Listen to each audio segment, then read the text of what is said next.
Sahabat misioner, salam jumpa. Bersama saya Romo Nurwidi.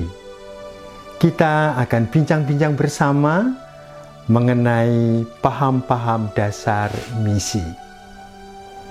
Sebelumnya marilah kita saksikan sejenak tayangan mengenai data survei perbandingan umat beragama di dunia ini mulai tahun 1945 sampai 2019. Kita saksikan bagaimana dinamika perkembangan umat beragama itu sebagai berikut.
Kita saksikan tadi bagaimana dinamika perkembangan jumlah umat beragama di dunia.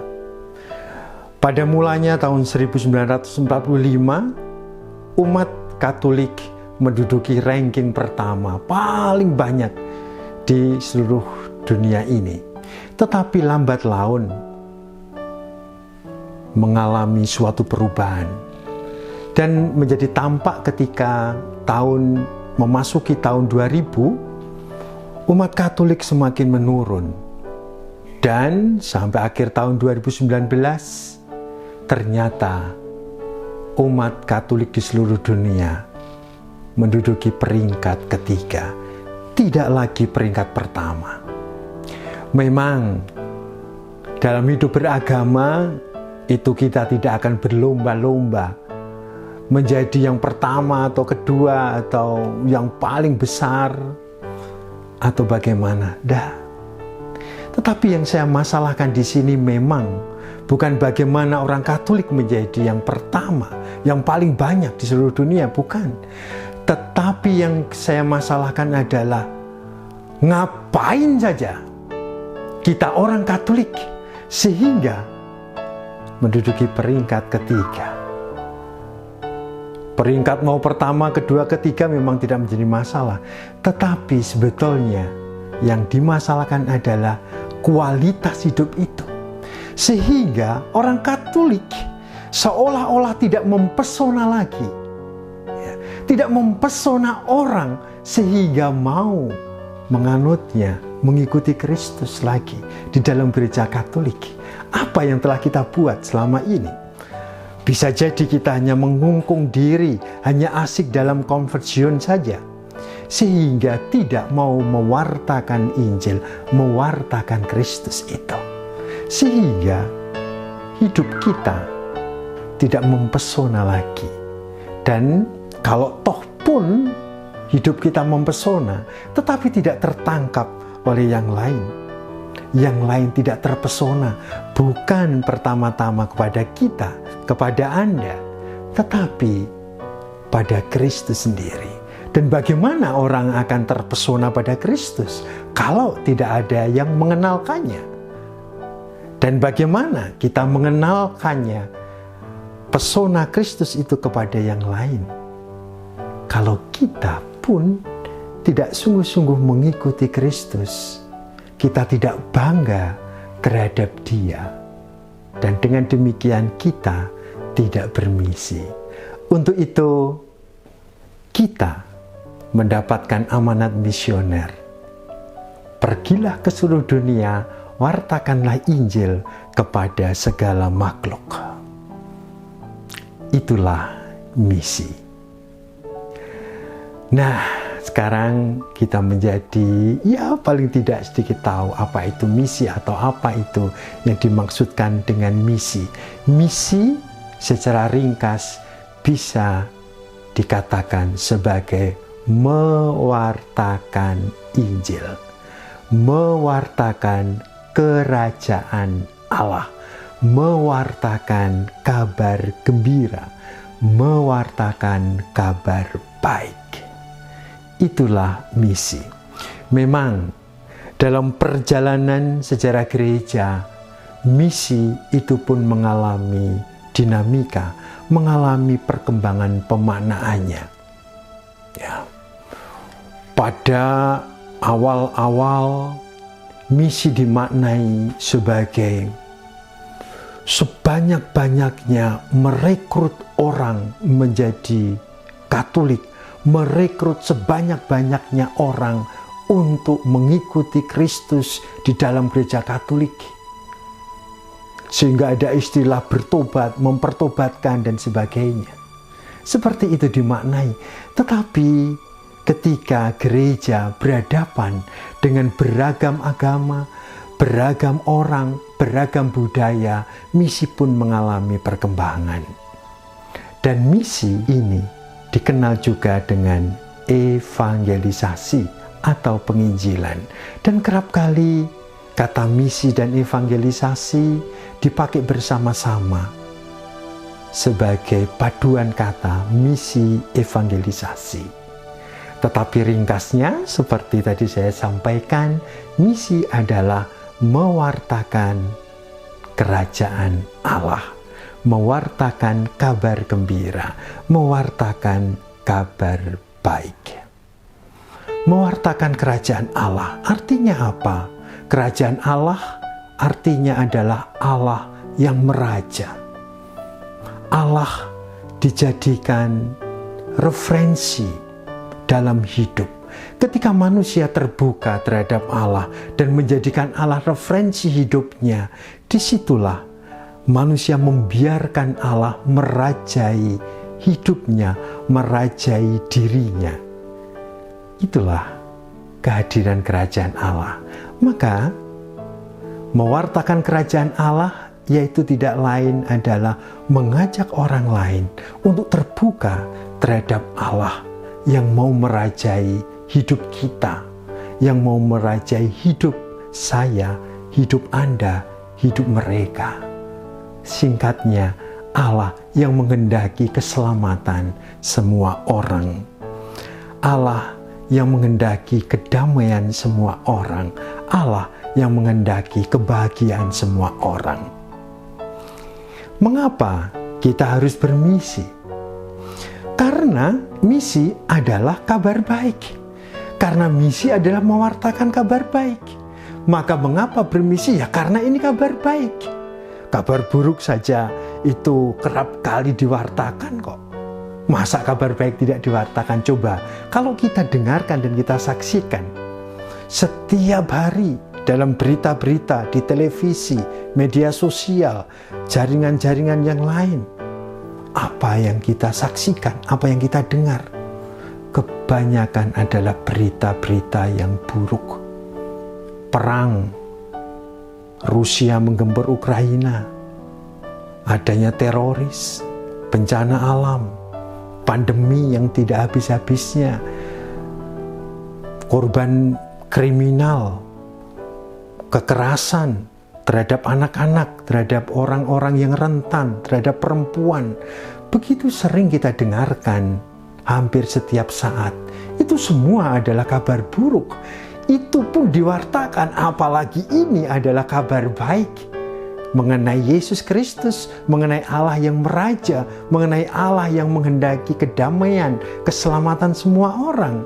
Maka mengapa kita bermisi? Karena ini adalah kabar baik. Itu yang pertama. Yang kedua, mengapa kita bermisi? Karena Tuhan sendiri yang menghendaki. Karena Tuhan sendiri yang mengutus kita. Karena Tuhan sendiri yang menginginkan kita bermisi. Ingat di dalam Injil Matius misalnya, sebelum Yesus naik ke surga, Kristus yang bangkit itu menjumpai para murid dan mengatakan, "Pergilah ke seluruh dunia, wartakanlah Injil, baptislah mereka dalam nama Bapa, Anak, dan Roh Kudus, ajarlah mereka."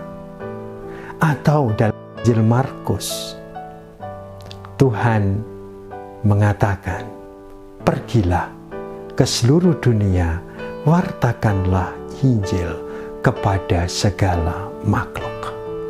Itulah alasan mengapa kita bermisi. Karena Tuhan menghendaki kita mewartakan Injil itu. Yang ketiga, mengapa kita bermisi? Karena Tuhan sendiri telah menjalankan misi.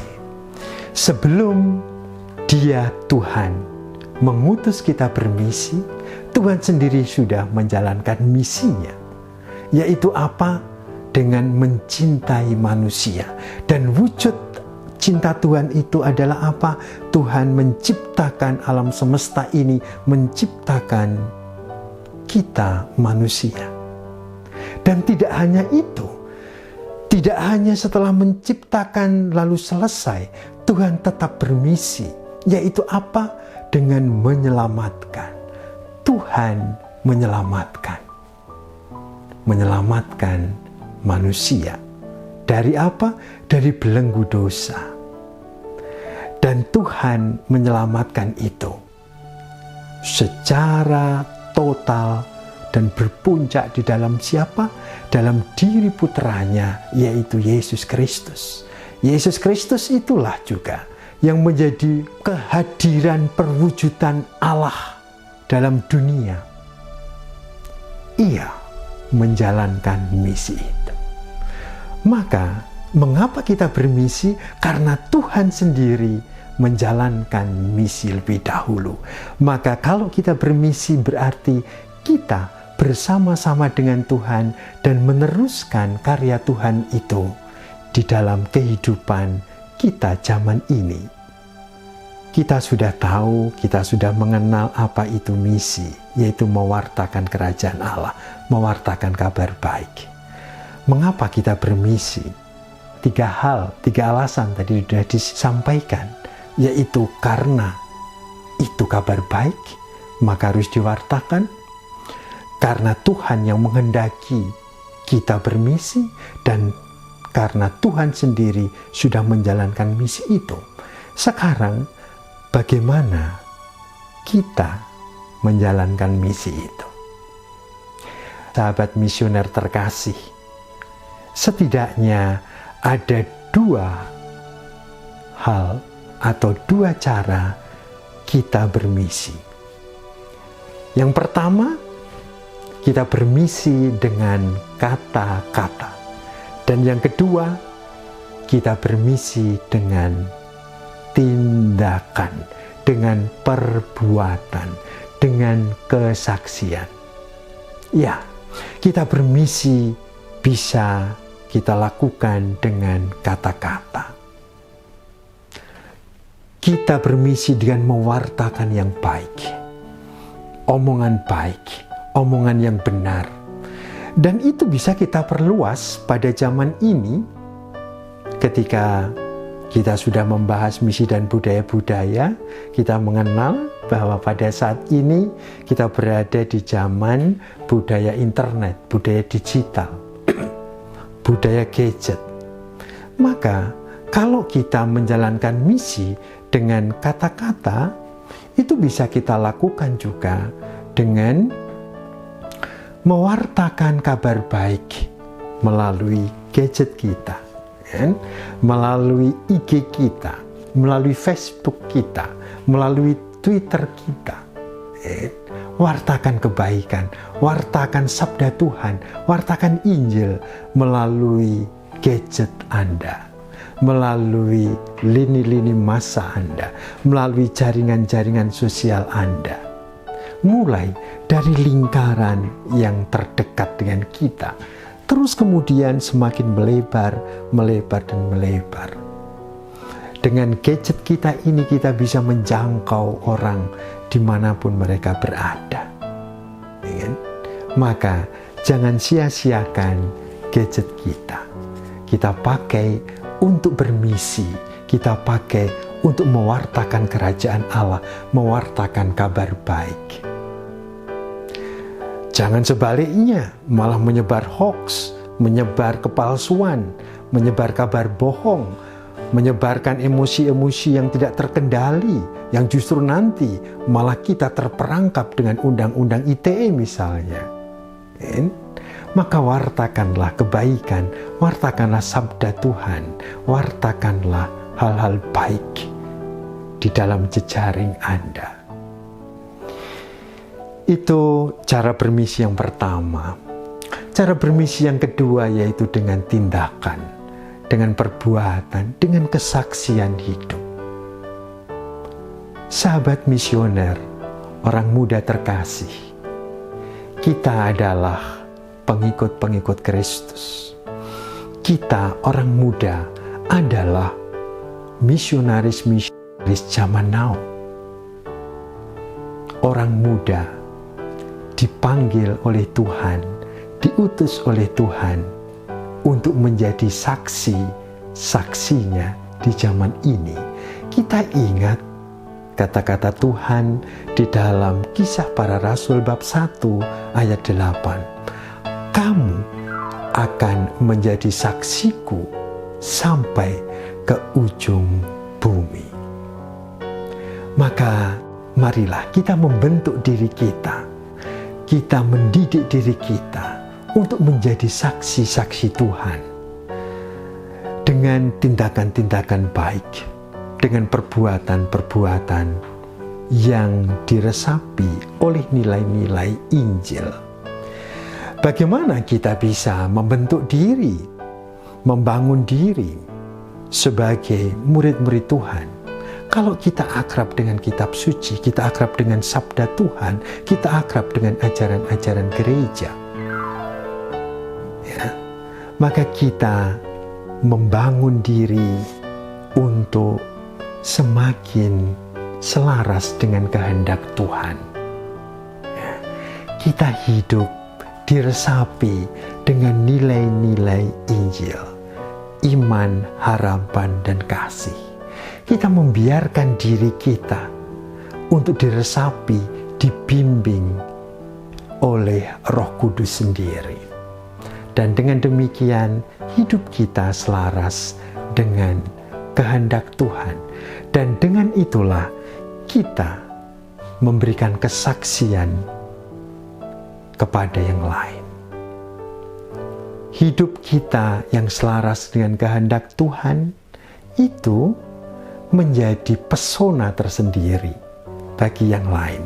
Nah, kalau kita sudah menebarkan pesona Tuhan itu kepada sahabat-sahabat kita, kepada rekan-rekan kerja kita, kepada tetangga-tetangga kita, kepada siapapun yang berjumpa dengan kita, kita telah bermisi dengan kesaksian, kita bermisi dengan perbuatan, kita bermisi dengan tindakan. Nah, kemudian kepada siapa kita bermisi? Gereja memiliki satu dokumen, yaitu Ensiklik Redemptoris Missio, yang ditulis oleh Santo Yohanes Paulus II. Waktu itu sebagai paus pada tahun 1990 menuliskan satu ensiklik yang diberi judul Redemptoris Missio, perutusan Sang Penebus. Nah, dalam dokumen itu, dokumen Redemptoris Missio, di sana diketengahkan ada 3 kelompok yang dituju oleh pewartaan Injil. Yang pertama disebut sebagai kelompok ad gentes, ya. Ad itu berarti kepada, gentes itu bangsa-bangsa, berarti kepada bangsa-bangsa.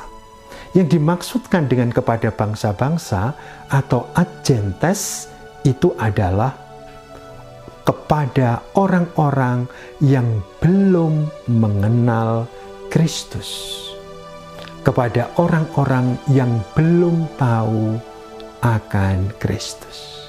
Kepada merekalah kita diminta untuk mewartakan Injil, ya, kepada orang-orang yang sama sekali belum mengenal Kristus.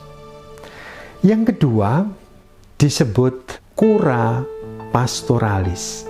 Cura itu berasal dari bahasa Latin, kata kerja curare, yaitu merawat. Pastoral berarti penggembalaan.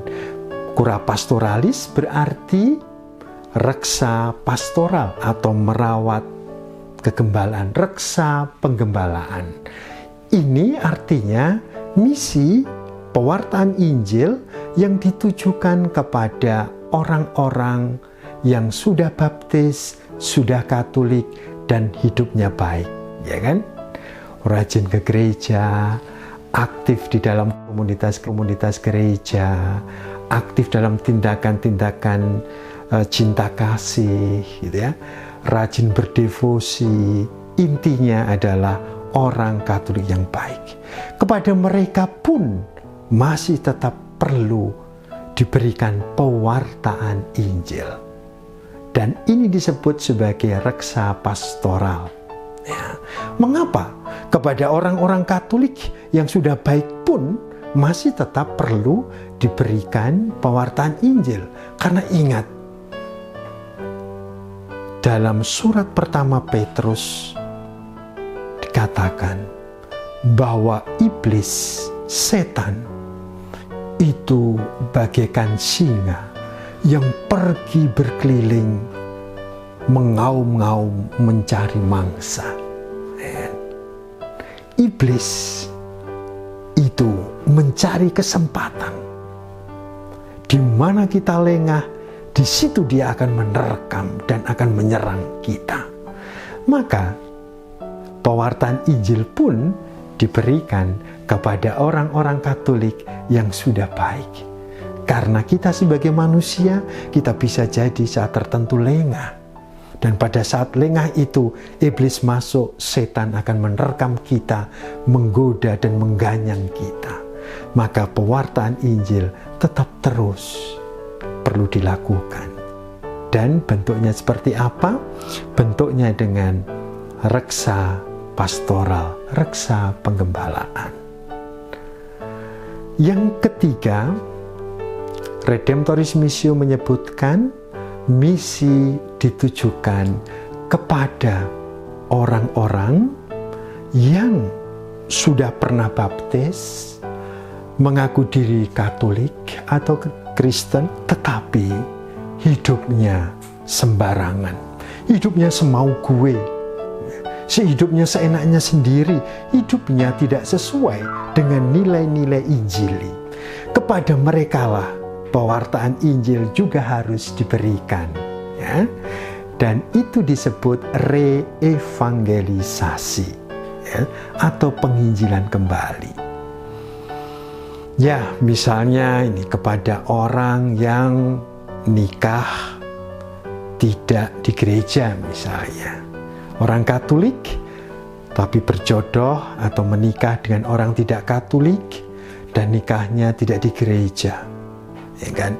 Dia senantiasa mengatakan, wah, hati saya ini sebetulnya ya masih tetap mengimani Tuhan, tetapi karena keterbatasan tertentu, lalu dia tidak mampu untuk menjalankan kewajibannya sebagai orang Katolik, atau bahkan dia sudah dicap sebagai orang yang sudah, maaf, murtad misalnya.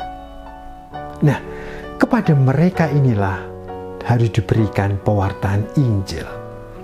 Mereka sudah baptis, tetapi tidak menghidupi nilai-nilai Injil. Tidak hidup sesuai dengan ajaran-ajaran gereja, ajaran-ajaran Tuhan sendiri. Ya. Atau juga orang yang hanya pergi ke gereja kalau Natal atau Paskah saja. Sesudah itu dia pokoknya sembarangan, tidak pernah ke gereja, tidak pernah berdoa, hidupnya juga seenaknya sendiri, ya. Tidak pernah itu memikirkan moralitas Kristiani, pokoknya yang penting aku happy, yang penting aku senang. Kepada mereka pula harus diberi pewartaan Injil, ya. Dan ini disebut reevangelisasi. Itulah sahabat muda, sahabat misioner, kepada siapa kita perlu bermisi, kita perlu mewartakan Injil menurut Redemptoris Missio ada 3, ya. Kepada yang belum kenal Kristus sama sekali, atau orang-orang non-Katolik, non-Kristen.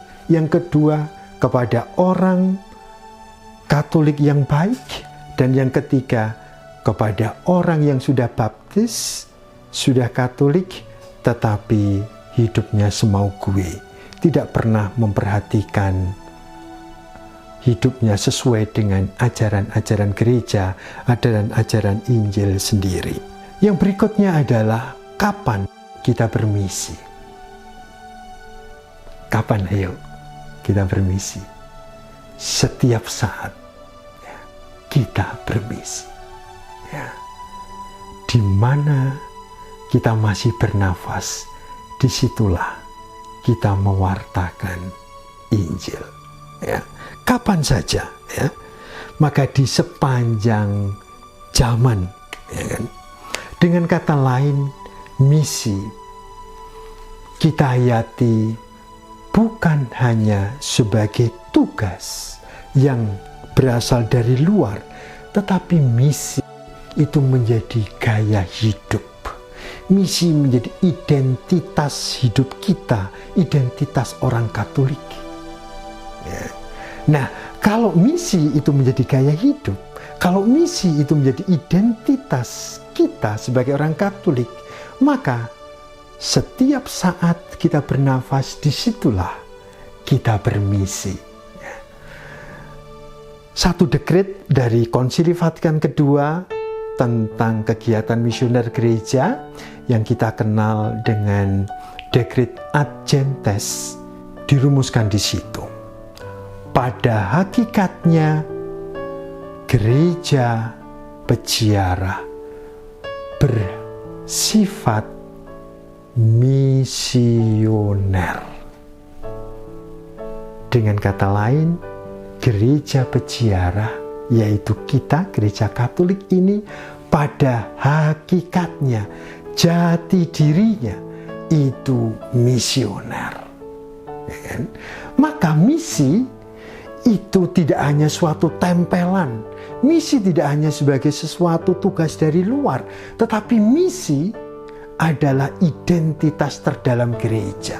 Dan kita inilah gereja. Maka misi itu adalah identitas kita orang Katolik. Misi adalah gaya hidup kita. Maka kapan saja kita bermisi, setiap saat kita selama masih hidup, kita itu bermisi. Entah kita sehat, entah kita sakit, entah kita masih anak-anak, remaja, muda, maupun dewasa, tua, kita tetap bermisi. Jadikanlah misi ini gaya hidup, bukan sesuatu dari luar, bukan sesuatu beban atau tempelan yang dilekatkan pada kita, tidak. Tetapi misi itu adalah identitas kita, misi adalah gaya hidup kita. Kita bermisi, bisa saya umpamakan, kita berulang tahun misalnya. Saya berulang tahun misalnya. 3 hari lagi saya ulang tahun. Lalu saya akan menyebar undangan itu. Atau mengajak teman-teman saya. Aku WA teman-teman aku. Besok 3 hari lagi datang ya ke pesta ulang tahunku ya. Tempat ini. Jangan lupa kadonya tentunya ya. Tapi kita akan berpesta karena 3 hari lagi kita akan berulang tahun. Coba, siapa yang menyuruh saya untuk itu? Nggak ada. Ya kan? Kalau pesta ulang tahun itu pun tidak saya lakukan, tidak aku lakukan, saya juga tidak akan rugi dalam hal tertentu.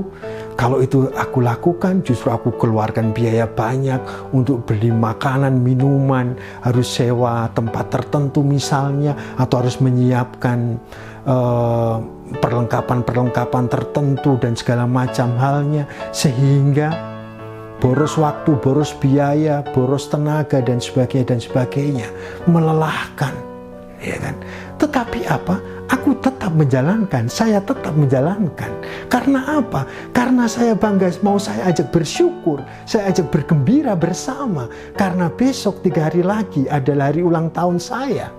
Maka teman-teman saya, sahabat-sahabat saya, tetangga-tetangga saya undang untuk ikut pesta bersyukur. Karena ini adalah hari lahirku, hari lahir saya. Begitulah bermisi. Bermisi berarti mengajak orang lain untuk bersyukur, untuk berpesta bersama. Karena kita diselamatkan oleh Tuhan, maka jangan sampai Anda, jangan sampai mereka terluput dari karya keselamatan Tuhan itu. Apakah mereka menerima atau tidak, itu bukan urusan kita, itu urusan mereka, itu urusan dia. Seperti kalau kita mengirim undangan atau mengajak untuk datang ke ulang tahun kita, dia menerima, puji Tuhan, saya bergembira. Kalau toh tidak, kita juga tidak bisa memaksa, kenapa kamu nggak datang ke undanganku? Awas lah, kalau nggak datang ya, kita kan tidak akan seperti itu, ya kan? Kita tetap mengundangnya. Apakah dia datang atau tidak, itu urusan dia. Begitulah kita bermisi. Kewajiban kita, hak kita adalah mewartakan Injil, mewartakan pesona Kristus kepada yang lain. Apakah mereka menerima atau tidak, itu adalah karya Roh Kudus. Maka jangan kendur, tetap bermisi. Jadikan misi itu gaya hidup kita, karena misi adalah identitas kita. Di mana kita bermisi, di tempat kita berada, disitulah kita bermisi. Entah di bangku kuliah, entah di tempat kerja, entah di tempat kita nongkrong, entah di mana kita berada, disitulah kita bermisi. Sahabat misioner, maka jangan tangguhkan diri kalian, jangan kendur, tetap maju, percaya diri, karena Tuhan memilihmu, Tuhan mengutusmu, Tuhan mengajakmu sebagai partner-partner bermisi. Jadilah misionaris zaman now dengan kata-kata dan tindakan. Jadikan hidupmu sebagai misi Tuhan dan jadikan misi gaya hidup identitas terdalammu. Shalom.